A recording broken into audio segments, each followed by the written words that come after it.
अस्सलामुअलैकुम नाज़रीन, in time news TV के साथ मैं हूं आपका मेज़बान इस्माइल तनौली। आज हमीदिया वेलफेयर सोसाइटी की जानिब से तंजीम साज़ी के हवाले से अहम मीटिंग का इनेकाद किया गया, जिसमें हमीदिया वेलफेयर सोसाइटी के अरकान ने शिरकत की। उसके बाद उसके यूथ विंग के प्रेसिडेंट को सिलेक्ट किया गया, जो कि आमिर अमीन साहब हैं। उनसे भी बात करेंगे। सबसे पहले इस हवाले से शायद हमीद साहब से बात करेंगे। सर, आपने ये जो हमीदिया वेलफेयर फाउंडेशन जो बनाया है, इस हवाले से आपने पहले पेंडेमिक में भी काफ़ी कोशिशें की हैं, अब भी इस हवाले से कोशिशें जारी हैं, तो नेक्स्ट आपका क्या प्लान है इस हवाले से? बिस्मिल्लाहिर्रहमानिर्रहीम। हमने इसकी बुनियाद तकरीबन 1.5 साल हमारा हो चुका है। मीडिया वेलफेयर फाउंडेशन का हम क़याम अमल में हमने लाया। उसके बाद अल्हम्दुलिल्लाह अल्लाह पाक का लाख लाख शुक्र है कि हम साथ साथ चलते रहे। मुख्तलिफ फिर हमने इश्यूज़ पे काम किया, जिसमें मैन करोना के हवाले से फिर हमने पौधों की तकसीम वाला सिस्टम किया। सालाना हमारा प्रोग्राम टाउन हॉल में हमने बच्चों की हौसला अफजाई के लिए वो रखा। तो मकसद कहने का ये है कि हमने एक उसकी मेन जो हमारा प्रोग्राम था वो मीडिया वेलफेयर फाउंडेशन का था। उसके साथ साथ हमने उसके फिर मुख्तलिफ शोबाजात कायम किए, जिसमें मेन शोबा जो है वो शोबा खिदमत खल्क का क़याम हमने अमल में लाया। तो उसमें ज़िम्मेदारी हमने हाजी मीत गुल साहब के हवाले की।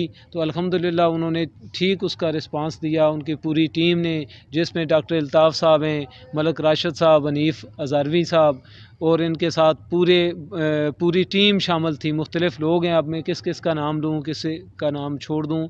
तो मकसद ये कि वो शोबा माशाल्लाह ठीक काम कर रहा है। तो इसके साथ हमने फिर एजुकेशन पे काम किया, तो उसके अभी काम काफ़ी रहता है। हमने उसकी बॉडी एक बनानी है, अलहदा विंग बनाना है, जिसमें हमने जो एजुकेशन के हवाले से लोग हैं उन्हें इंशाल्लाह हमने शामिल करना है। तो आज हमारी एग्जेक्टिव कौंसल का इजलास था, मीडिया वेलफेयर फाउंडेशन शोबे खिदमत खल्क की एग्जेक्टिव कौंसल का इजलास था, जिसमें आगे का हमने लाए अमल कुछ तय किया, जिसमें फ्री मेडिकल कैंप हमारा जो मेन अभी प्रोग्राम है वो फ्री मेडिकल कैंप का है। तो इसके साथ ही हमने एक यूथ विंग का क़याम अमल में लाया, मीडिया वेलफेयर यूथ विंग का क़याम। ये हमने यूथ के हवाले से अलहदा एक विंग कायम किया, जिसकी ज़िम्मेदारी हमने आमिर अमीन साहब पे डाली। तो मुझे उम्मीद है इंशाल्लाह जिस तरह बाकी शोबाजात काम कर रहे हैं, तो यूथ विंग भी इंशाल्लाह अपना किरदार अदा करेंगे। उसमें आमिर अमीन साहब इंशाल्लाह अपनी ज़िम्मेदारी को एहसन तरीके के साथ सर अंजाम देंगे। सर, मुझे ये बताइएगा कि अभी जैसे कि ये यंग जनरेशन है कि जो काफ़ी मसाइल का शिकार है, अभी आपने इस हवाले से यूथ विंग का प्रेसिडेंट भी सिलेक्ट किया है, और उसके साथ साथ जो कमेटी बनाई है यूथ विंग की, जो मेंबर साथ में सिलेक्ट किए हैं, तो ये आपको क्या लगता है कि किस तरह इसको काम पे लगाया जा सकता है? ये किस तरह काम करेगी? कौन से असूल होंगे जिन असूलों पे ये काम करेगी? और इसका जो है कहाँ तक जो दायरा कार है, कहाँ तक इसको फैलाएँगे आप? इसे तो हम इंशाल्लाह मुख्तलिफ़ कॉलेजेस में लेके जाएंगे। जिस तरह आज हमने अस्करी फाउंडेशन में ग्रुप ऑफ कॉलेजेस में इसका क़याम किया, उसमें हमने अपनी बातचीत की, आमिर अमीन भाई ने की। तो इससे हम इंशाल्लाह मुख्तलिफ़ कॉलेजेस में जाकर वहाँ हमने अपना पैगाम देना है।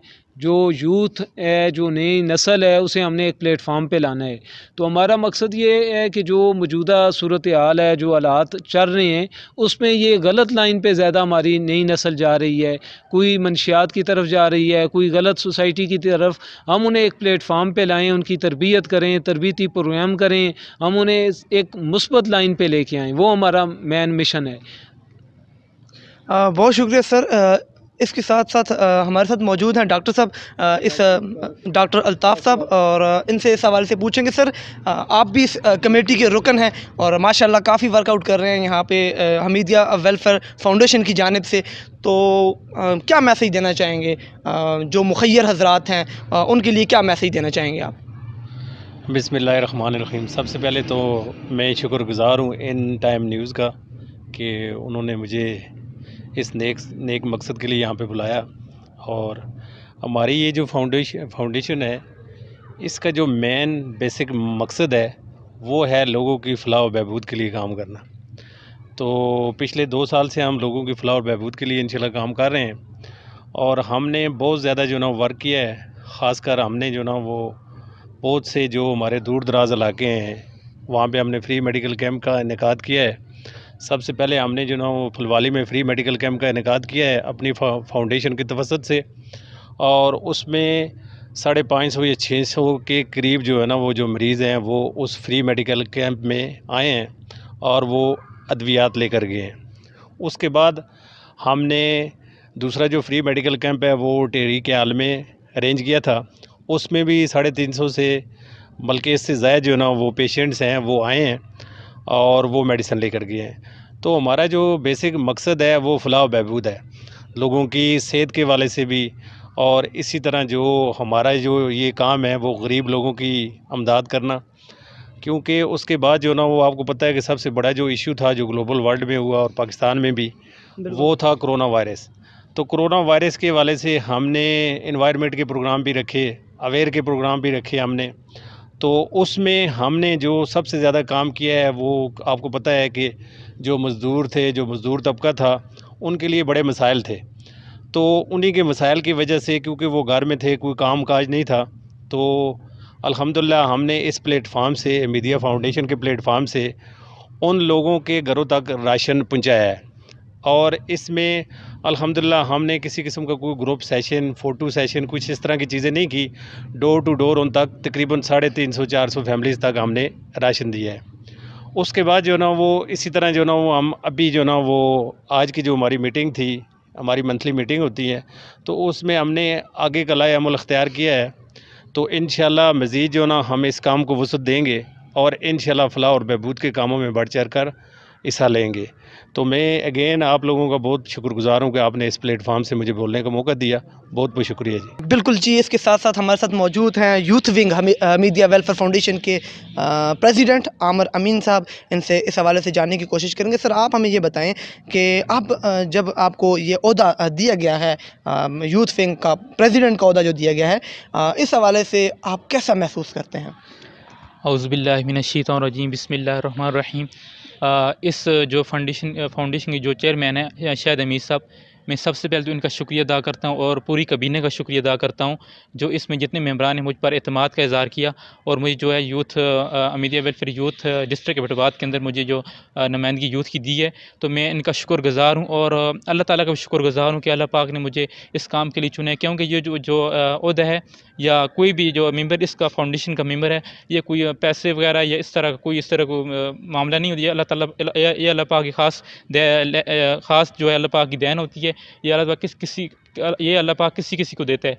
तो मैं इस हवाले से कहूँगा कि मुझ पर एतमाद का इज़हार किया, मुझे जो चुने इस वाले से। और मुझे ये जो चेयरमैन है फाउंडेशन के जो शाहिद हमीद साहब, मुझे ये कहा है कि आप जो है नौजवान नस्ल के लिए आप काम करें। नौजवान नस्ल जो कि आजकल गलत कामों की तरफ जा रहे हैं और उनको इस तरफ लेकर आएँ कि वो आजकल जो गलत एक्टिविटीज़ में मुलव्वस हैं, आजकल ज़्यादातर आप देखते रहते हैं इस काम में मुलव्वस हैं कि बेरा रवि होगी या दो गलत एक्टिविटीज़ उसमें मुलव्वस हैं, उनको इस तरफ लाया जाए कि जो आवाम की खिदमत के लिए हम काम करें। तो इस हवाले से हम एक मीटिंग का इनकाद करेंगे जिसमें हम लोगों से मिलेंगे, अपने जो दोस्त हैं, अज़ीज़ व क़रीब हैं, उनके साथ मिलेंगे और उनको जो है इस तरफ लेकर आएंगे। तो ठीक है। इसके साथ मेरा आपसे दूसरा सवाल ये है कि जैसा कि अभी आप प्रेसिडेंट, नौ मुंतखब प्रेसिडेंट हैं, मुझे ये बताइएगा कि आपका जो नौजवान नस्ल के साथ साथ आपका लाए अमल क्या होगा? किस तरह आप इस सोसाइटी को, इस यूनिटी को बना के किस तरह आगे चलेंगे? किस तरह जो आपके साथ कमेटी है वो आप उसको किस तरह चलाएँगे? तो ये तो सब आप पे अब मुनहसर है। इस हवाले से हमें बताएं कि आप उसको किस तरह चलाएँगे। ज़ाहिर सी बात है आपको उसको यूनिटी में चलाना है और एक बेहतरीन अंदाज से चलाना है उसको। तो उस हवाले से बताएं कि आपका लाए अमल आगे क्या होगा? जी बिल्कुल, बहुत अच्छे सवाल किया आपने। देखें, हम सबसे पहले डोर टू डोर लोगों के पास जाएंगे। जो नौजवान नस्ल है उसको अवेयरनेस के लिए लोगों को ये मीडिया वेलफेयर फाउंडेशन का जो मकसद है, पैगाम है, और लोगों तक पहुँचाएँगे। और जो सबसे पहले हम डोर टू डोर जाएंगे और इसके बाद हम स्कूलों में हम विज़िट करेंगे अपनी पूरी कबीना के साथ और इस पैगाम को जो है लोगों तक पहुँचाएँगे। और दूसरी बात यह है कि लोगों तक पहुँचाएँगे और हमारी जो एक टीम बनेगी उसको हम न सिर्फ वेलियाँ शहर के अंदर बल्कि पूरे डिस्ट्रिक्ट एबटाबाद के अंदर उसको हम जो है काम में लाएंगे और सिर्फ ये काम करेंगे सिर्फ अल्लाह ताला की रज़ा की खातर, ना कि कोई लालच वगैरह इस तरह कोई नहीं होगा, सिर्फ अल्लाह ताला की रज़ा की खातर। क्योंकि जब हम कोई भी इस तरह का काम करते हैं तो एक दिली सुकून मिलता है, एक दिली सुकून मिलता है। और हमें इसका अजर भी किसी से नहीं चाहिए, ना ही किसी सियासी जमात से, ना ही किसी मजहबी या किसी और जो हुकूमत के ओहदेदार हैं उनसे चाहिए, बल्कि इसका अजर जो है वो अल्लाह पाक हमें दे रहा है और अल्लाह पाक से हमें चाहिए। तो ये हम जो काम कर रहे हैं सिर्फ़ और सिर्फ अपनी आखिरत को बेहतर बनाने के लिए कर रहे हैं, ताकि और इस मकसद के लिए कर रहे हैं, जो हमारे चीज़ों फ़ौत हो चुके हैं उनको सवाब पहुँचाने के लिए कर रहे हैं। तो इंशाअल्लाह हम ये काम जारी रखेंगे। हम पूरी टीम ग्रुप एक तश्कील, आजकल सोशल मीडिया का दौर है, हम इस सोशल मीडिया और डिजिटल मीडिया का दौर है, हम एक ग्रुप तश्कील देंगे, एक पूरी टीम तश्कील देंगे जो ना कि सिर्फ वेलिंग शहर बल्कि पूरे डिस्ट्रिक्ट एबटाबाद के अंदर काम करेगी और उन लोगों की मदद करेगी जो इस चीज़ के मुस्तहिक हैं। जिस तरह मैं बात करता चलूँ, बात लंबी हो जाएगी, लेकिन इससे पहले अगर बात की जाए, जिस तरह मीडिया वेलफेयर फाउंडेशन ने कोरोना के दिनों में जिस तरह अवामुन नास की खिदमत की, तो मैं समझता हूँ कि मुबारकबाद के मुस्तहिक हैं। और इस हवाले से मैं कहता चलूँ मुबारकबाद की मुस्तहिक हैं। और जिस तरह इन्होंने ऐसे अंदाज से बिल्कुल बिल्कुल जिस तरह पौधे जो है वो दूर दराज इलाकों तक पहुँचाए, अगर इसमें से अगर मैं समझता हूँ कि 1000 इन्होंने पौधा पहुँचाया है, अगर 10 पौधे भी जो है वो जो है वो नशोनुमा पा जाते हैं तो हमारा काम आगे जो है आखिरत हमारी बन जाएगी। तो ये बहुत अच्छा है। इस हवाले से शायद हमीद साहब ने मुझे जो है इस बहुत मुश्किल ज़िम्मेदारी है, टफ़ भी है, लेकिन इंशाअल्लाह जी मैं इस पर पूरा उतरने की कोशिश करूँगा। और आखिर में फिर आपका शुक्रिया अदा करता हूँ जो आपने मेरा पॉइंट ऑफ व्यू लिया। बहुत शुक्रिया नाज़रीन। जैसा कि आपने देखा मुख्तलिफ़ लोगों के, स्पेशली हमीदिया वेलफेयर सोसाइटी के सदर साहब शाहिद हमीद साहब के और उसके साथ साथ मलक अल्ताफ़ साहब के आपने इंटरव्यू लिए, देखे। उसके साथ साथ जो नौ मुंतखब सदर हैं youth wing Hamidia welfare society का कमेंट्स भी आपने लिए। नाज़रीन मैं यहाँ पे ये बताता चलूँ कि हमीदिया वेलफेयर सोसाइटी ये एक ऐसा ग्रुप है, एक ऐसी जमात है जो लोगों तक मुस्तहिक लोगों तक अपनी मदद आपके तहत जो है ये अपना पैगाम पहुंचा रही है और लोगों की खिदमत कर रही है। इसके साथ साथ मैं अगर आपको बताता चलूँ कि हमीदिया वेलफेयर सोसाइटी के अरकान की जानिब से तो ये सारा जो ये इंतज़ामात करते हैं, जो भी ये रिक्वायरमेंट पूरी करते हैं, तो ये सिर्फ़ और सिर्फ बहुत कम लोगों से डोनेशन लेते हैं। लेकिन मैं यहाँ पे लोगों से ये रिक्वेस्ट करना चाहूँगा कि जो लोग मुखय्यर हज़रात हैं वो स्पेशली यहाँ पे ज़रूर अपना सरमाया जो है या फिर आपका जो सदका जारिया है, जो आप सदका वगैरह देते हैं, तो या इसके साथ साथ जो आप डोनेशन देते हैं तो हमीदिया वेलफेयर सोसाइटी के साथ ज़रूर तावन कीजिएगा। ये लोग हैं वो कौम के मोहसिन हैं जो लोगों की खिदमत कर रहे हैं और सिर्फ़ अल्लाह की ज़ात को खुश करने के लिए। तो मैं स्पेशली ज़ाती तौर पे बड़ा खुश हुआ हूँ ये इनका जो हमीदिया वेलफेयर सोसाइटी का जो प्रोग्राम है, इनके जो लाए अमल था, क्योंकि इससे ऑफ द कैमरा भी हमारी बात हुई इनसे और इनके सदर साहब थे, इनके सरपरस्त आला हाजी गुल हमीद ख़ान से, इसके साथ साथ जो बाकी इनके ओहदेदारान थे उनसे भी बात हुई। लेकिन यहाँ पे काबिल अमर बात यह है कि यहाँ पे उस तरह की डोनेशंस नहीं हैं, लोग जो हैं वहाँ इसमें डोनेशन नहीं देते। तो मैं यहाँ पे जो मुखय्यर हज़रात हैं उनसे ये भी ज़रूर करूँगा कि प्लीज़ खुदारा अगर आप जानी ताउन नहीं कर सकते तो माली ताउन ज़रूर कीजिएगा, क्योंकि ये लोग हैं जो गरीबों तक, नादारों तक, सफ़ेद पोश तबका तक पहुँचते हैं, तो ये आप लोगों तक पहुँचते हैं। तो इसी के साथ मैं ये इजाज़त चाहूँगा। लेकिन एक मरतबा फिर आपसे रिक्वेस्ट करता चलूँ, हमारे ये हमीदिया वेलफेयर सोसाइटी के जो शोबा खिदमत खल्क़ के सरबराह हैं उनका नंबर आप हमारी स्क्रीन पे देख सकते हैं। उनके साथ ताउन करें। अगर आप जानी नहीं कर सकते तो माली ताउन ज़रूर कीजिएगा। इसी के साथ अपने मेज़बान इस्माइल तनोली को इन टाइम न्यूज़ टीवी की पूरी टीम के साथ इजाज़त दीजिएगा। देखते रहिए इन टाइम न्यूज़ टीवी। अल्लाह हाफ़िज़।